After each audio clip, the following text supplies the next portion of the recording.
I just speak close to my, right? This needs to be really close to your mouth. Damian was told that earlier, so I'm just gonna go for it. Yes, it's too bad Ryan. So I first met with Damien, and we talked about the film, and I then read the script after having kind of heard and seen this infectious energy that Jordan was talking about. It was, you know, he immediately had such a clear vision for it, and it was very interesting to me. And I was also doing a musical on stage every night when I met him, and so I was like sick beyond belief. I mean, my voice was gone all the time, and I was really, really sick. And so I read the script, and I was like, this is so incredible, and how can I ever sing again? Because this is like, I had literally no voice. I was like drinking honey from the jar. And Damien came to the dressing room and he sat with me. And I don't know if any of you have a Theracane, but I had this Theracane, which is like this green cane that gets into the knots in your back. And I'm like sitting in a row with this Theracane, which Damien calls a techno crane. And I was like, what do you want to do here? What's this? And he played the music for me. He played some of the score that Justin had written and sort of talked about. Originally, there was this sort of overture that was on a palm tree, and there was, you know, some things that changed to the end, but it was basically this sweeping 50s MGM and sort of French movie musical that he wanted to make set in the modern day. And I was like, this sounds awesome, but I'm never going to be able to sing or dance again.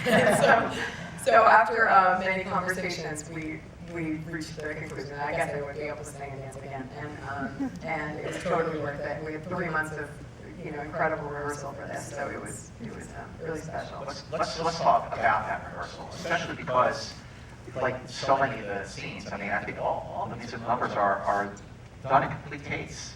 That's bold, ballsy, ambitious, and it worked like beautifully. Like how much preparation, like what kind of preparation did you really have to do until you felt comfortable? Like this is really going to work. Well, we learned to tap and ballroom dance, and our choreographer Mandy Moore was like extraordinarily patient and dedicated to teaching us how to do these types of dance that neither of us had really ever done. Ryan did extensive piano, always his hands on screen. He learned all of that piano. We did singing lessons because we were going to be singing live. We, you know, worked with Damien on all of the, you know, character development. We did work with him every day, and it was really just kind of incredible. We were in Atwater Village in this kind of compound or campus. We call it campus. Compound sounds a little. We weren't allowed to be let out. We were locked in the compound. It was kind of like a basement, and so we would go and we would bounce around to like costumes, or, you know, and then move into our dance room, and then go meet with Damien, and then do a singing lesson, and Ryan would go to piano, and that was kind of our whole summer of 2015. It was amazing. They both Ryan and Emma, one of the things when they signed up for the picture, they sort of demanded that we have the time to rehearse, which is amazing because as a producer, you kind of encounter actors, especially actors, you know, at the level that Ryan and Emma are, with schedule issues, and I can't do this, and I can't do that, come in and come out. But they were just really clear that if we're going to do this picture, we're going to do it the right way, which was absolutely amazing to see them do that. Well, I want to ask, one of the things that I love about the movie, really, is the tone of the film. This is a movie that it's a throwback. I mean, it definitely feels like a throwback to the musicals of the 50s, with the Technicolor and CinemaScope and Cinerama, but it also feels very contemporary and current. So, like, you know, my parents will love it, but, you know, my niece and nephew will love it too. So how did you strike just the right balance? What were the challenges to strike the right balance, especially, you know, to make it appeal to everyone, like it is? Well, I mean, I think it's something that we talked a lot about because it was the hope, you know, was to, you know, maybe it's less about, you know, appealing to different age groups as just trying to, you know, recognizing that musicals have a kind of built-in, there's a perception of musicals, and you know, there's a built-in group of people who love musicals and will see any musical that gets released, and then there's a group of people who would never be caught dead watching a musical. And actually, ironically, I grew up a little more on the latter side of the camp. I've loved movies my whole life, but I had a slightly hard time with movie musicals when I was a kid. And I don't know if that's because I preferred movies where, you know, people were killing each other, and, you know, action movies, or whether it was something about the kind of that schism that happens when someone breaks into song. But it wasn't until I started actually really more making films myself, and when I was a student, that I started rewatching some of the musicals that I kind of had not connected to before, the Fred and Ginger movies, the Gene Kelly movies, and just fell head over heels in love with them. And, you know, as though I was kind of realizing this gold mine that I'd been sitting on. And fell head over heels in love with just the sheer audacity of those movies and the risks they took, and the fact that they took all these risks in the service of emotion. Not logic, not, you know, not rationality. We don't break in a song when we are so in love that we have to, you know, but those musicals make you believe that's the case, and it conveys how that moment feels. So I guess knowing what I resisted in musicals before, and then what finally kind of clued me in, gave me some sort of, I tried to just operate from that kind of personal place in terms of making this movie, to make it something where the transitions into the numbers felt organic, felt emotionally justified, where the songs all felt like they earned their keep, you know, and in terms of how Emma and Ryan performed those songs, you know, find ways to ground them even when they're at their most heightened, so that we could really, sort of bring a modern audience into what is ultimately an older style filmmaking. I want to speak to what you said about it appealing to a broad audience. It's interesting because we were always talking about sort of this idea of being in conversation with films in the past, but also sort of pulling the form into the future. That was something that we were always talking about. But there's that line in the movie about people are passionate about what you're passionate about. I'm misquoting it, but there's a line in that fight scene, and I think that was very much a driving principle in terms of how we were making the picture. It was made with its heart on the sleeve, very passionately, exactly as Damian is saying. And I think there was never a conversation about, like, oh, we have to do this for kids and do this for older people, and then this for sort of the sort of film crew people. There was never like a separation of stuff. It was, we're really passionate about this. Musicals have always been a relatively evergreen genre in terms of cinema history. But we were always sort of driven by what we were. Oh, I hear my son. He's at the end. If you have any questions for him, but yeah, I just want to say that as a producer too. I'm sure there are plenty of artists out here like that is. It's an important thing to take because there were a lot of people along the line that said, oh, well, you know, it's too risky, it's not going to play, so it's really nice to hear and to see, even this weekend, the way it's playing across the spectrum, that if you are driven by that and making something sort of clear-eyed in that way, it can translate. Well, Emma, I want to ask you about Andy Moore, choreographer. And, you know, first time I saw the movie at Telluride on September 2nd at 2:30 at the Chuck Jones Theater, and I was in the second row. You guys introduced the movie, and I'll never forget it, obviously. But the strive for perfection to nail down singing and choreography, it was okay if you didn't quite get to 11 on that Spinal Tap reference. Like, why was that okay? Like, why was? But I felt like that also gave the film its charm and its emotion. Was that the dance numbers and the choreography was genuine because it wasn't like exactly like Fred Astaire and Ginger Rogers. Right. Well, that, I mean, from the very beginning, Damian made that very clear, that the things he was inspired by were very naturalistic and not necessarily these kind of in-your-face, technically perfect musical numbers or voices from the eras of the musicals that he was sort of, you know, inspired by. So, you know, like if you hear Audrey Hepburn singing, it's not like, you know, this intensely Broadway voice. It's this kind of, you know, naturalistic, smaller voice. And what we talked about with Mia was she had a lot of head voice. It was a very soft voice, and then it would unfold that in audition at the very end, her belt comes out because that is where she finally feels like she can totally express all those parts of herself. And so that sort of dance style, that sort of singing, we were very conscious that we had this kind of, I mean, in one way, it's sort of like, oh, phew, okay, great.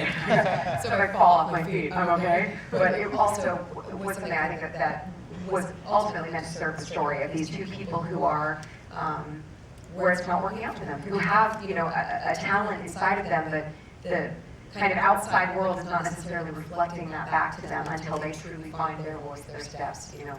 And that's why, you know, kind of the dance and the ballroom dance is a little cleaner than it's been later on or earlier on, and the singing finally sort of reaches a crescendo at the end. And, yeah, so I think. I want to ask you about City of Stars. If I remember correctly. And I should note that Emma, partly by her own insistence, that entire audition number at the end was done entirely live on set. Just a piano. In one take.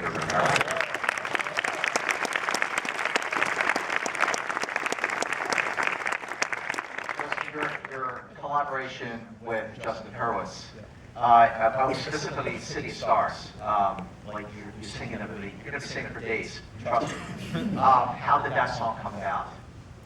Well, all of the songs, so yeah, I met Justin back when we were 18. Actually, we met in a band. I was playing drums, he was playing piano. And I think we kind of, you know, quickly realized we weren't, you know, going to be rock stars, so we you know, started figuring out the plan B.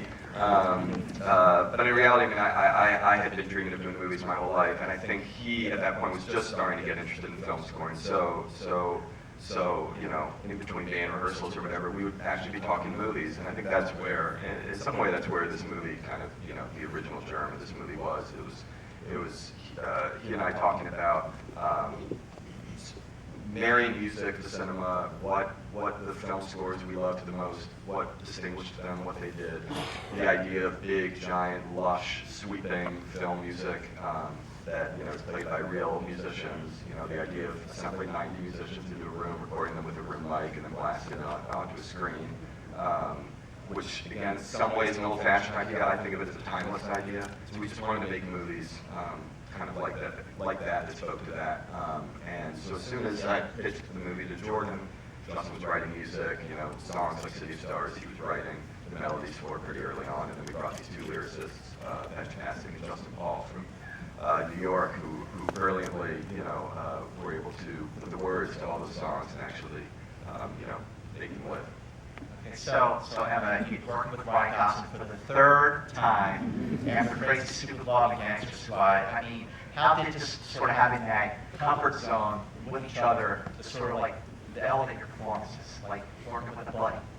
Yeah, I think it was just really helpful. We had never worked that long together by any stretch. I mean, we had like a couple of scenes in each of the movies that we'd done before, and so it was, you know, this was 5 months total, like all the rehearsal and then shooting it. So it was just so nice to you know, have someone that instantly you kind of have that trust with, and you know, then you're ballroom dancing together. So it was that was the, you know, the easy part. You know, I love LA. I mean, I've been here 25 years, and I never loved it more after seeing this film. I mean, what is it about LA that just made it just such a perfect place just to sort of capture the magic, but also the underbelly that not everybody may see?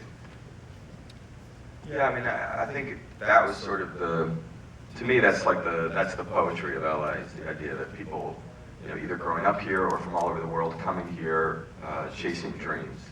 You know, I think it still is this dream factory town, the way people described it in the 40s and 50s. And it's changed a lot, but that idea, I think, it still rings true. And it doesn't matter if the dreams come true or not. It's just the act of chasing them that's beautiful, I think. And so I think that, more than anything, is what we wanted to celebrate and what we wanted to kind of position the city as. And yeah, I mean, you know, I grew up on the East Coast, and we have our preconceptions of LA as, you know, this like concrete wasteland, you know, freeway jungle, Terminator meets Speed meets Blade Runner meets Volcano. There's volcanoes too, apparently, even in LA. And so I think it was also fun for us to try to show a totally different side of the city that is just as, you know, I think actually more realistic. This city that really is a Technicolor city, that is this incredibly vibrant, energetic, beautiful city with a real unique look and a unique feel to it. There's no city quite like LA, and I think we wanted to try to, you know, capture that. Well, since the movie started screening it, like Venice and Telluride, Toronto, that was awesome. These are just like critics have been saying, like a lot of them, that the movie is quote unquote a masterpiece. People have been saying it is incredible, and one very well-respected national film critic said, and I quote, "One of the great love stories of our time and all time." You know what respected national critic said that? I did. See where that's going. My mother. But like, how does it feel that after taking such a bold step with this movie, with doing the contemporary and the classic and the love story and the music and the performances, that it is paid off in this way? How does it feel to see that, to see the reaction you're getting from this crowd today?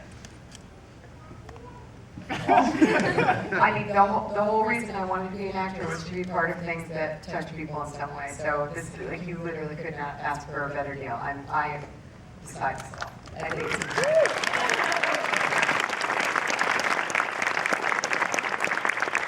think It's incredibly rewarding. I mean, you labor on a lot of things, especially as a producer, some that works, some that don't, and you tend to, as you kind of make more stuff, like focus on just the process of doing it. But then when one really works and kind of moves people, touches people in the way that it seems like this picture, it's incredibly rewarding, especially when you've done it from the place that I was talking about before, from a place of sort of passion and love, love for a city, love for story, love for love for movies, all those kind of things. It's really rewarding. Well, ladies and gentlemen, just stay seated while we exit. But before, please make sure you go on social media, spread the word on Facebook, Twitter, Instagram, Periscope. I don't know if you're still using MySpace.